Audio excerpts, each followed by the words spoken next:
povo de Israel, quando estava escravizado no Egito, era um povo que tinha perdido todos os seus sentimentos, porque não conseguia perceber Deus, porque apenas clamava. E então Deus, quando fala para seu servo Moisés, diz: eu tenho ouvido o clamor, a angústia, o choro do meu povo. Quem sabe você seja uma dessas pessoas que, quando foi buscar o Senhor, você não buscou o Senhor apenas por um intuito, mas você se derramou, você clamou, você chegou diante de Deus mesmo em angústia. E o que diz a palavra do Senhor? Moisés, vai até Faraó, vai lá e tira o meu povo dessa escravidão. Quem sabe Deus olhou para o seu socorro e enviou alguém, ou melhor, olhou para o seu pedido e enviou alguém para que socorresse você. Mas o que acontece com o povo de Israel? Aquele povo sai e comia batatas que ninguém mais usava, comiam cebolas quase que podres, os restos dos egípcios era o que era destinado aos judeus comer. Qual era a intenção de Deus quando viu que o seu povo se aproximava para sair liberto do Egito? E nós não vimos uma, mas várias vezes, o texto sagrado diz para nós que, chegando Moisés para Faraó, disse: Faraó, assim diz o Senhor, deixa o meu povo ir para o deserto, para que ele, indo ao deserto, me preste culto, me adore. Qual era a intenção de Deus? Pode ser que na sua cabecinha passe o mesmo que passou na minha. Eu pensei que a primeira coisa que o povo de Israel, saindo do cativeiro dos egípcios, era eles irem para a terra que mana leite e mel. Mas não era esse o compromisso, não, gente. Pois você vai ler lá. Qual era o compromisso do povo com Deus? Ir para o deserto para adorar ao Senhor. Por que Deus queria tanto que aquele povo chegasse até Ele para adoração? Sabe por quê? Porque quando nós chegamos com o nosso coração em adoração, o nosso espírito se abre para que Deus venha revelar quem? A pessoa maravilhosa de Cristo nas nossas vidas. E então aquele povo, quando estava lá diante do Senhor, e Deus estava trazendo para Moisés as tábuas da lei, estava dizendo para eles: olha, agora vocês vão ter normas que vocês têm que zelar, se separando, saindo da contaminação comum do mundo. Não busquem outros deuses, não tenham outros deuses diante de vós, não façam para vós outros imagens de escultura. E ali começa todo o delinear, a guarda do santificar de um dia, mostrando Cristo, a manifestação do cuidado de pai dos filhos para com os pais, manifestando promessas, a manifestação da vida comum: não adultere, não roube, não mate, não furtes, não cobice nada do seu próximo, de quem está aí convivendo com você. Manifestação que? Da vida de Cristo em nós. A lei era manifestar quem? Cristo para aquele povo. E então aquele povo, quando Deus está terminando de fazer a lei, preparando a mensagem para o culto de adoração, o que Deus diz? Moisés, desce depressa, porque o teu povo se corrompeu. E Moisés então, não entendendo, dada a história a metade, desce do monte. Quando ele chega embaixo, o que o povo tinha feito? Um baita culto para adorar o Senhor. Foi ou não foi? Não foi? Fizeram um ídolo, um chifrudo, um touro, um boi. E ali o que eles fizeram? Adoraram aquele ídolo, dizendo: este foi os deuses que nos tiraram do Egito. O que Deus queria com o povo? Que aquele povo tivesse uma revelação profunda de Cristo. Jesus se interessa sim com sua angústia, com seu medo. Jesus se interessa sim, quer mudar, quer, mas Ele quer revelar o Deus do reino eterno, a pessoa maravilhosa de Jesus na sua vida. Pode ser que você venha na igreja porque o seu coração está angustiado e Ele atende o seu clamor e te liberta. Pode ser que você venha verdadeiramente, às vezes com um tolete no pescoço, agoniado com a vida, oprimido pelas circunstâncias, e Deus socorre você, e você começou a acreditar que você agora conhece Jesus. Amado, eu vou dar uma boa notícia para você. Você não sabe quem é Jesus, porque Jesus é alguém que se revela em nós. Não é alguém que nós conhecemos por atitudes, por condições ou pelo que Ele faz por nós. Jesus é a natureza divina interagindo numa conduta digna diante de Deus. O que isso quer dizer, pastor? Aquele povo andou desse jeito, mas Moisés intercedeu e disse: não, Senhor, não elimines esse povo, tenhas misericórdia dele. O que dirão os egípcios que o Senhor tirou o povo da escravidão e os consumiu com fogo no meio do deserto? Que dirão de ti, Senhor? E Deus então se arrepende, não que ele se arrependesse, mas ele concorda com a intercessão de Moisés. E Deus então bota aquele povo para caminhar. Ele tinha todo o desejo de se revelar. E então Deus diz para eles: o povo se levanta e Deus fica esperando. Eles vão desejar me conhecer. E aí Deus fica ansioso, no bom sentido, a ilustração do pastor, para se revelar para aquele povo. E aquele povo o que faz? Começa a murmurar. Não é assim que acontece com nós? Deus está à porta, esperando que você clame para Ele fazer um milagre e se revelar na sua vida. E você fica reclamando do céu, da terra, reclamando que nada dá certo. Eu não sei se vou na igreja, eu não sei se eu vou buscar as coisas de Deus. Que coisa ruim, gente. Quanto mais chega perto de Deus, pior que o capeta se levanta. Deus está louco para se revelar para a igreja dele, para mim e para você. Por que nós não deixamos Ele se revelar? Como as escrituras dizem.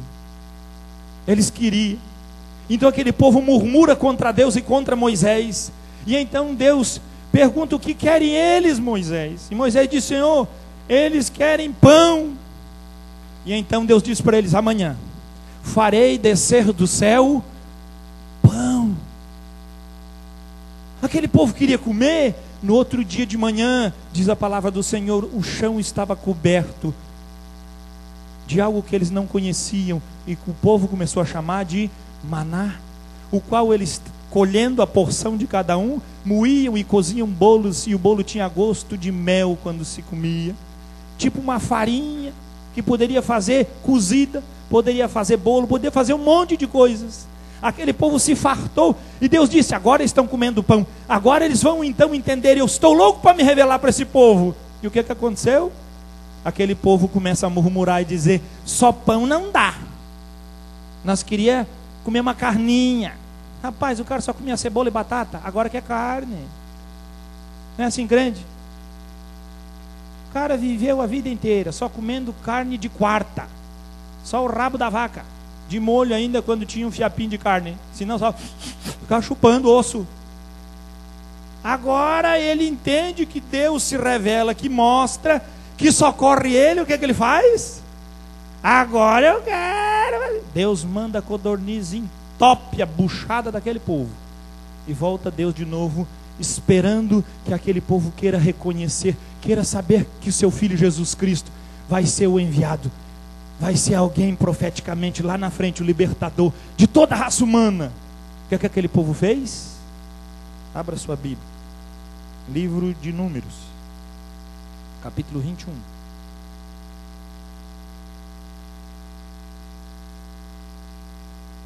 Livro de Números, capítulo 21.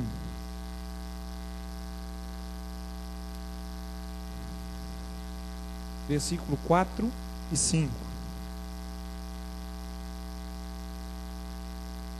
Números 21, versículo 4 e 5, diz assim o texto sagrado: Então partiram do Monte Or pelo caminho do Mar Vermelho, a rodear a terra de Edom. Porém o povo se tornou, o que se tornou? Impaciente no caminho. Meu filho, o povo se tornou impaciente não por culpa de Deus, mas a culpa de quem que é a impaciência? É nossa. Deus queria se revelar lá atrás, eles que não quiseram, eles que provocaram os ídolos, eles que negaram a palavra que ia mudar a história daquele povo. Agora eles se chegam diante de Deus e estão o quê? Impacientes. Será que isso acontece nos nossos dias?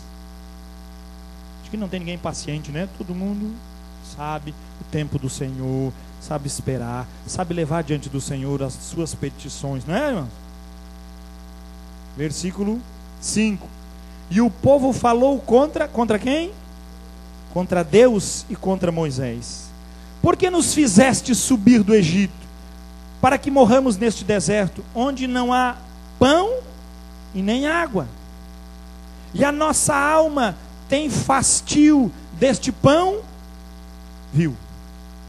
Deus alimentou aquele povo e todos os dias, durante 40 dias, mesmo diante da irritação e da impaciência, Deus nunca deixou de, pela manhã, o maná estar à porta do povo de Israel. Mas qual foi a reação do povo de Israel? Nós não queremos este pão vil, nós não queremos ter parte com essa revelação, nós odiamos esse deserto, nós odiamos essa vida, e nós odiamos também esse Deus e esse Moisésinho meia boca que está aí na frente. Você acha que o povo foi muito duro? Será que nós não estamos caminhando do mesmo jeito? Será que nós não estamos fazendo as mesmas coisas? Você acha que nunca mais aconteceu na palavra isso? Pois com Jesus aconteceu identicamente a mesma coisa. Abra a sua Bíblia no Evangelho de João, no capítulo 6, a partir do versículo 23.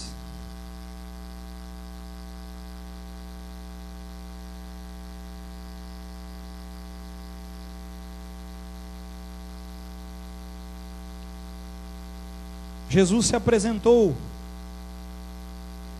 não para principais nem para magistrados. Assim como Moisés não estava preocupado com a liderança. Você que pensa que o povo de Israel era escravo, mas no meio do povo existia um clã, existia príncipes de Israel, existia uma hierarquia que dominava eles. Estou falando de Israel lá no deserto. Existia um grupinho ali, cabeças. Foram estes cabeças, foram estes cuviteiros que chegaram diante de Arão e disseram para Arão: olha, Arão, faz-nos um Deus, porque o Moisés aí que nos tirou do Egito, nem sabemos onde ele está, nem sabemos o que aconteceu. Irmãos, eles viram o monte fumegar, eles viram a terra tremer, eles viram a presença de Deus no monte Sinai, e eles falaram, nem 40 dias depois, que eles não tinham visto nada, que não tinha acontecido nada. Quanto crente tem assim? Jesus me salvou, mas foi lá em 1985, e depois disso, não foi mais nada. Meu filho, eu acho que esse Deus você não conhece, porque esse Deus não se apresentou, você não se identificou com esse Deus. Acho que esse Deus está muito longe da realidade nossa. Não é ou não é? O que acontece? Aqui, Jesus tem compaixão da multidão e faz com que essa multidão assente-se no meio do deserto. E o que Jesus faz com ela? Dá pão para ela, porque eles foram atrás dele. E quando estavam no deserto, num lugar que não tinha nada em volta, Jesus diz para os discípulos dizem para Jesus: vamos dividir esse povo, mandar embora enquanto tem luz, para que eles tenham o que comer. E Jesus diz o quê? Dá em voz de comer, queridos. Comecinho do capítulo 6 ele fala isso. E então ele multiplica, ele faz com que aquele pão faça verdadeiramente sustentar quantas pessoas? Mais de 5.000 pessoas. Ele traz o milagre, mas os líderes não podiam ver aquele milagre?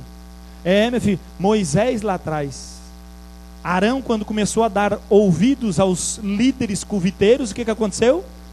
Foram levados ao engano, à prostituição, ao adultério espiritual, buscando outros deuses. Jesus está preocupado com aquele povo, porque não tinha pastor, mas aquele povo queria saber de Jesus. Depois de ele alimentar o povo, o que diz o versículo 23 do capítulo 6 do Evangelho de João? Entretanto, outros barquinhos chegaram de Tiberíades, perto do lugar onde comeram o pão, onde o povo veio, tendo o Senhor dado graças. 24. Quando, pois, viu a multidão que Jesus não estava ali, nem os seus discípulos, tomaram os barcos e partiram para Cafarnaum à sua procura. E tendo-o encontrado no outro lado do mar, lhe perguntaram: mestre, quando chegaste aqui? Respondeu-lhe Jesus: em verdade vos digo, vós me procurais não porque vistes sinais, nem que o monte trema, nem que a resposta daquela dor do seu coração seja respondida. Isso não é algo que te atrai a Deus. Não porque vistes sinais, mas porque comestes dos pães e vos fartaste. O que é que nós queremos? Só o nosso bucho. Só a tripa cheia nós estamos fazendo. É só o interesse próprio. O que mais diz o texto? 27. Trabalhai não pela comida que perece, mas pela que subsiste para a vida eterna, a qual o Filho do Homem vos dará. Porque o Pai o confirmou com seu selo. Olha só, agora vocês vão ver a revelação verdadeira, o trabalho que verdadeiramente muda a nossa vida, a interação que verdadeiramente faz diferença no nosso coração. Quem é? O que é confirmado pelo Espírito Santo. Quem tem selo? Quem tinha? Jesus Cristo. 28. Dirigiram-se, pois, a ele perguntando: que faremos para realizar as obras de Deus? O que eu posso fazer, pastor, para agradar a Deus e fazer a sua obra? Qual é a obra de Deus, meu querido? Não é faça ou não faça, porque isso é verdadeiramente um mover de gratidão. Eu fico estupefato às vezes, quando alguém pergunta para mim se tem que pagar o dízimo. Ô pastor, tem que pagar o dízimo? Vai pagar para outro lugar. Paga lá no mercado, na quitanda, o diabo te carregue, mas não pague ao Senhor. Dízimos, ofertas, serviços ao Senhor é o quê? É um ato de gratidão. É porque eu fui conhecido por Ele, é porque Ele me supre, é porque Ele me sustenta, é porque Ele é o meu Senhor, e eu tenho que retribuir algo pelo grande amor e a graça que me invadiu.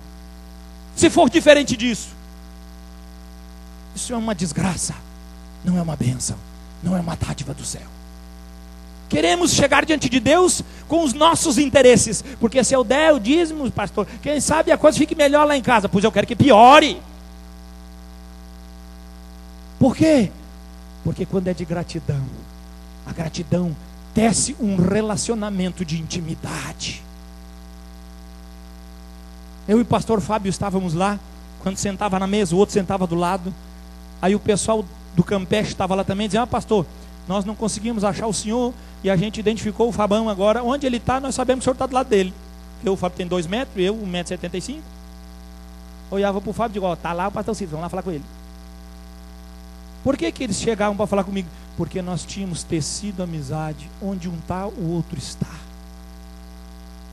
Hora de dormir, vamos dormir. Ele na cama dele, eu na minha, mas no mesmo horário, juntinho. Senão a amiga fica com ciúme. Na hora de nós estarmos no almoço, juntos. Na hora do café, juntos. Tecemos o quê? Amizade. Mas não é porque nós dois não tínhamos mais ninguém. Falamos com todo mundo lá também. Mas qual era a intenção? Qual é a ideia? Os outros, quando nos viram, nos identificavam. Você está perto daquele lá da tua igreja, porque é grandão lá, que é pastor lá na igreja comigo. Por quê? Porque você está perto dele. Você tem características, vocês estão juntos. Será que as pessoas estão vendo Jesus porque você está perto dele? Será que as pessoas estão vendo Jesus porque você está pertinho dele? Ou você está chegando perto de Jesus porque está doendo a barriga, está tendo fome?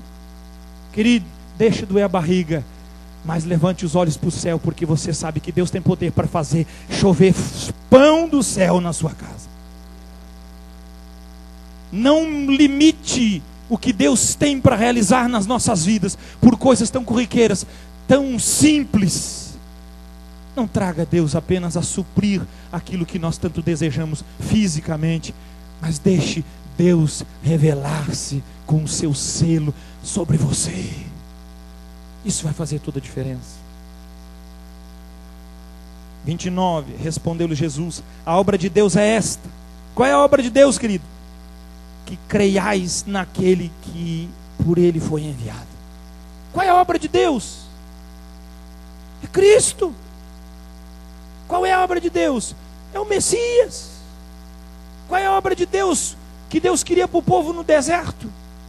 Revelar Cristo. Qual é a obra de Deus na nossa vida? Revelar Cristo. Mas é isso que nós queremos? Não, é muito mais fácil nós querer pão. É muito mais fácil nós buscarmos Deus numa fraqueza nossa. É muito mais fácil nós desejarmos Deus pela nossa ótica e não pela dele.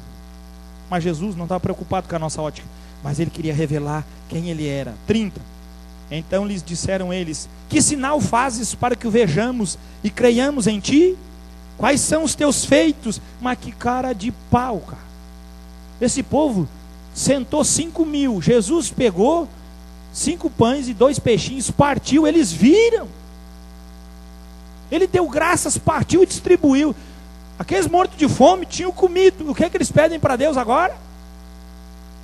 Quantos de nós, que povo sem vergonha, quanto está fazendo? Vou fazer uma prova com Deus para ver se verdadeiramente Senhor é Deus. Vai cair um raio na tua cabeça.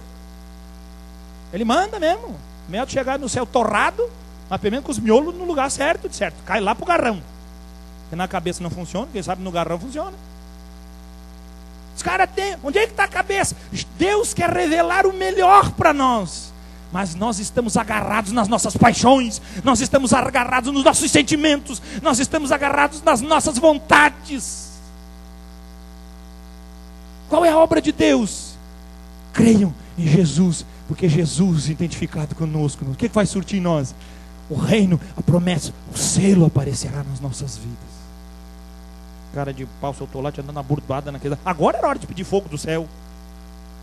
Não aquela hora. Ainda bem que eu não estava lá, que eu não sou diferente dos outros homens. É a graça que basta. 31. Nossos pais comeram maná no deserto. Que os pais bons que eles tinham. Como está escrito, deu-lhes a comer pão do céu. E sabia Bíblia. Eles oram, ainda cita o texto bíblico, cara. Senhor, o Senhor não vai me ajudar? Está lá escrito na palavra. E Jó, depois que se lascou bastante, ganhou 2 vezes mais tudo. Dá para se cumprir em mim? Não é assim, irmã? Usa, não estão falando na Bíblia, está fora de exegese, nada, está perfeito.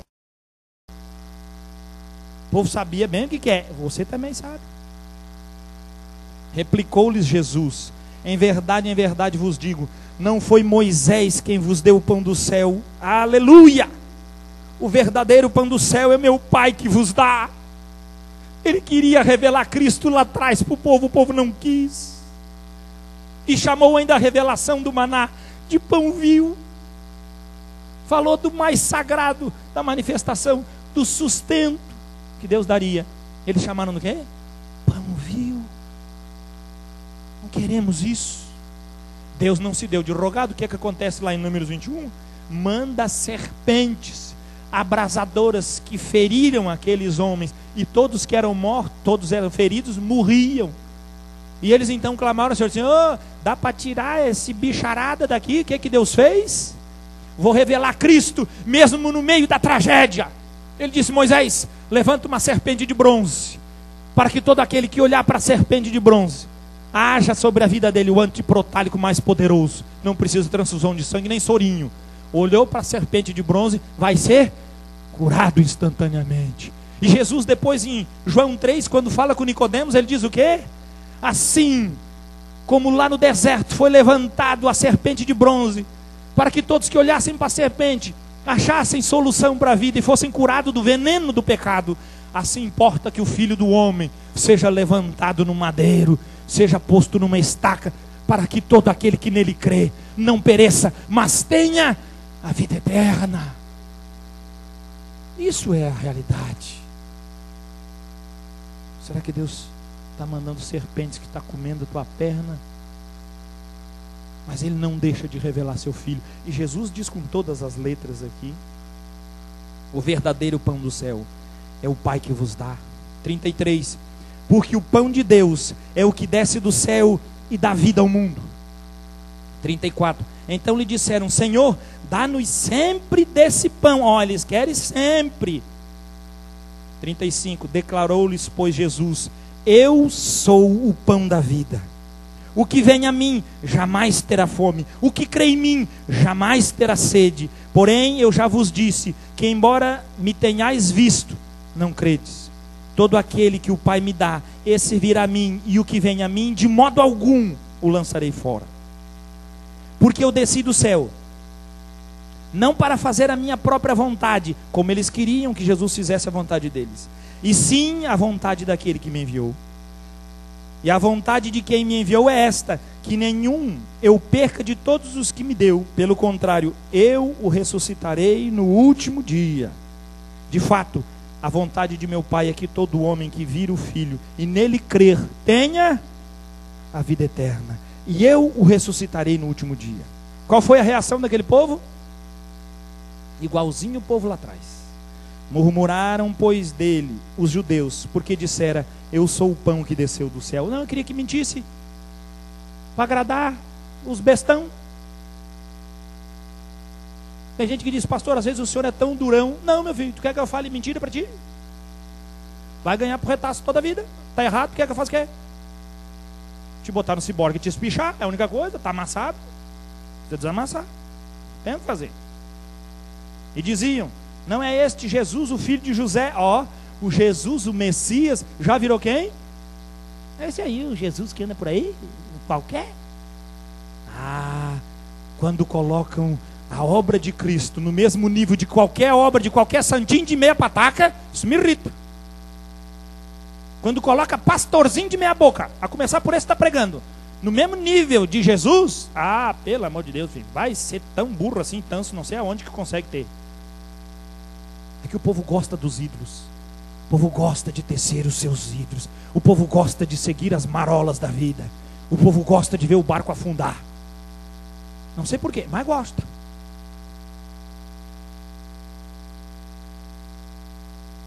(43) Respondeu-lhe Jesus: não murmureis entre vós, ninguém pode vir a mim se o Pai que me enviou não o trouxer, e eu o ressuscitarei no último dia. Está escrito nos profetas: e serão todos ensinados por Deus. Portanto, todo aquele que da parte do Pai tem ouvido e aprendido, esse vem a mim. Jesus disse: Deus está aqui ensinando vocês, rapaz. E aquele povo não via. 46: não que alguém tenha visto o Pai, salvo aquele que vem de Deus, este o tem visto. 47: em verdade vos digo, quem crê em mim, e em mim, quem crê em mim, tem a vida eterna. 48: eu sou o pão da vida. Vossos pais comeram o maná no deserto e morreram. Este é o pão que desce do céu, para que todo que dele comer, não pereça. Eu sou o pão vivo que desceu do céu. Se alguém dele comer, viverá eternamente. E o pão que eu darei pela vida do mundo é a minha. O que Jesus ia dar pelo mundo? A sua carne, o seu sacrifício, a sua ação. Por que estamos aqui celebrando a ceia hoje? Porque foi dada uma oferta de carne, que a Bíblia diz que esse era o pão que Deus traria para nós. Como assim, pastor? A identificação da obra da cruz é algo que levamos todos os dias, mas é o ato de fé que nos muda, nos transforma de uma vez para sempre. Por isso que é obra da cruz, ela é espiritual. 52: disputavam, pois, os judeus entre si, dizendo: como podes este dar-nos a comer a sua própria carne? Respondeu-lhes Jesus: em verdade vos digo, se não comerdes a carne do Filho do Homem, e não beberdes o seu sangue, não tendes vida em vós mesmos. Se vocês não entenderem a obra da cruz, a identificação profunda com este sacrifício, vocês não podem ter vida em vocês. 54: quem comer a minha carne e beber o meu sangue tem a vida eterna, e eu o ressuscitarei no último dia. Vai ficar marcado que assim como eu ressuscitei, tem que ressuscitar junto os que creem em mim. 55: pois a minha carne é verdadeira comida, e o meu sangue é verdadeira bebida. Quem comer a minha carne e beber o meu sangue, permanece em mim e eu. Não é lá comer, fazer um frito de Jesus e comer ele, palitinho. É verdadeiramente crer na obra de Deus, crer que Jesus é o que nos é suficiente para todas as circunstâncias. É nos identificar com este mestre, é estarmos juntos, a ponto de as pessoas olharem e dizer: eu conheço Jesus, porque ele anda com você todo o tempo. Ou você anda com ele, também depende. Uma coisa é certa, temos que estar nele e ele em nós. 56: ou 57, assim como o Pai que vive me enviou, igualmente eu vivo pelo Pai. Também quem de mim se alimenta, por mim viverá. Este é o pão que desceu do céu. Entenderam o pão que desceu do céu? Não é comidinha para fazer bolinho, para fazer rosquinha, para fazer mingau. O pão que desceu do céu é este que se identifica como um com o Pai e o Filho. Este, 58, este é o pão que desceu do céu. Em nada semelhante àquele que os vossos pais comeram e contudo morreram. Quem comer este pão viverá eternamente. Quando se fala essa verdade, o povo fica faceiro e todo mundo quer mudar de vida, né? Olha o que aconteceu com o povo. 60. Muitos dos seus discípulos, tendo ouvido tais palavras, disseram: duro é este discurso, quem o pode ouvir? Quem vai escutar isso aqui? Tá feio. 66. À vista disso, muitos dos seus discípulos o abandonaram e já não andavam com ele. Quando eu falo que você precisa estar identificado com Cristo, é que Cristo vai fazer com que o seu velho homem seja sepultado de uma vez por todas e nunca mais saia do lugar de morte, e a vida de Cristo apareça em você. Quem quer isso?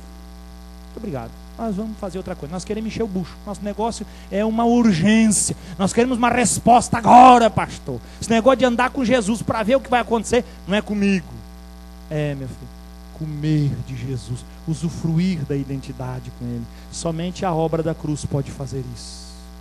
A obra da cruz nos identifica verdadeiramente, porque quando Ele estava na cruz no madeiro, nós estávamos com Ele. Quando Ele foi sepultado, nós estávamos com Ele. Ao terceiro dia, diz a palavra do Senhor, o Espírito Santo arrancou dos mortos e nós fomos ressuscitados com Ele, pela esperança de uma regeneração que aconteceu de fato.